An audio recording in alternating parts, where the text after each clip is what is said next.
The National Transportation Safety Board is now investigating a deadly plane crash in San Marcos. It happened early this morning. A pilot was killed after the plane crashed just after takeoff from the city's regional airport.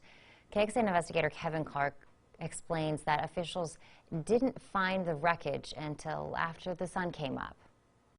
The plane was found on the Alert Center property. That's an area where law enforcement trains. We are at a distance because they did not want us on the property today, but this is on the northern end of the San Marcos Regional Airport. The city of San Marcos tells us that the pilot lost contact with air traffic control just before taking off, a few minutes before 6 a.m. this morning. The FAA says there would not have been air traffic controllers here at the time, but an NTSB investigator told us that's not unusual for pilots to fly when controllers aren't on duty at that airport. He also said the pilot was on a flight plan that's often used when visibility is poor. He was supposed to make contact with controllers at another airport after takeoff, but that never happened.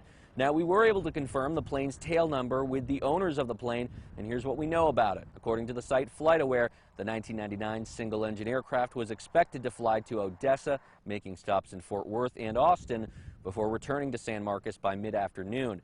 It was registered to Caroline Aviation, an Austin-based company, back in 2006, and the site says the plane was also used for a trip just this Monday. We spoke with the NTSB investigator this afternoon, and he told us what he saw by looking at the wreckage. It appears to have come down near vertical and impacted the ground. There is no post-crash fire. What would that tell you? Well, at this point, it's a loss of control.